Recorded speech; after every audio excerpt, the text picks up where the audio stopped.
হয় নমস্কাৰ সাংবাদিক বন্ধুসকল, আজি আমি খৈৰাবাৰী সাৰা বিটিআৰ বাঙালী যুৱ ছাত্ৰ ফেডাৰেশ্যন খৈৰাবাৰী আঞ্চলিক সন্ধিয়া আয়োজিত মানে কৃতি ছাত্ৰ ছাত্ৰী সম্বৰ্ধনা অনুষ্ঠান ৰাখিছোঁ।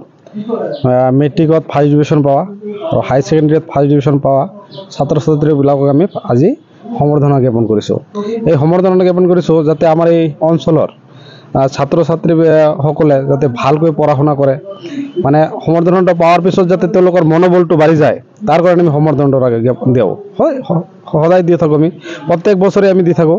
এই এনে যিভাবে দিছিলোঁ এইভাবে দি থাকিম।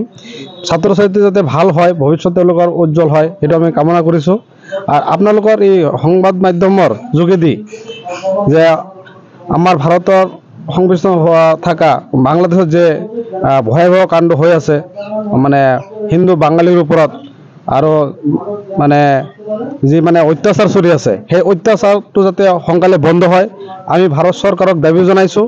যাতে এই হিন্দু বাঙালীৰ ওপৰত যাতে অত্যাচাৰটো বন্ধ হয়, সংখ্যালঘুৰ ওপৰত যাতে অত্যাচাৰটো বন্ধ হয়, এইটোৰ কাৰণে আমি দাবী জনাইছোঁ।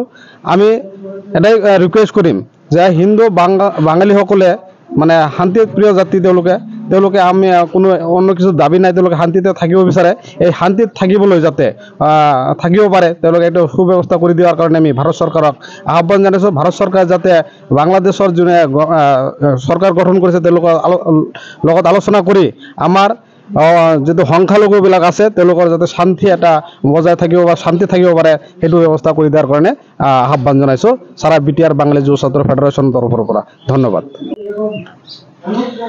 সাৰা বিটিআৰ বাঙালী যুৱ ছাত্ৰ ফেডাৰেশ্যন খৈৰাবাৰী আঞ্চলিক কমিটিৰ সৌজন্যত আজি যেটো মানে কৃতজ্ঞতা জ্ঞাপন অনুষ্ঠান আয়োজন হৈছে। ইয়াতে মোটামুটি আমি মেট্ৰিক আৰু হাই ছেকেণ্ডেৰীটোত গোটাই মিলি ফাৰ্ষ্ট ডিভিজনত মোটামুটি 50জন ছাত্ৰ ছাত্ৰী আছে। তো এইখিনি যিটো সভাটো আয়োজন হৈছে, এই সভাত আমাৰ এইটো অঞ্চলৰ বুদ্ধিজীৱী তথা শিক্ষাগুৰু আৰু আমাৰ সংগঠনৰ বিভিন্ন কৰ্মকৰ্তা উপস্থিত আছে। আমাৰ চেন্ট্ৰেল পৰ্যায়ৰ নেতাবৰ্গ ইয়াতে উপস্থিত আছে, ডিষ্ট্ৰিক্ট পৰ্যায়ৰ নেতাবৰ্গ আমাৰ ইয়াতে উপস্থিত আছে।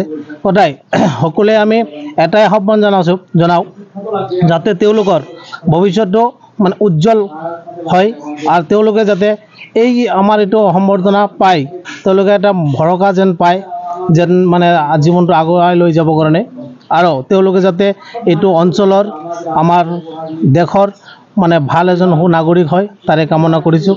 গতিকে আমি তেওঁলোকৰ উজ্জ্বল ভৱিষ্যত কামনা কৰিছোঁ। এই সম্বৰ্ধনা জ্ঞাপনৰ মানপত্ৰ দিম আৰু এটা কলম দিম, দি কিনে আমি আজি সম্বৰ্ধনা অনুষ্ঠানটো মানে পালন কৰিম।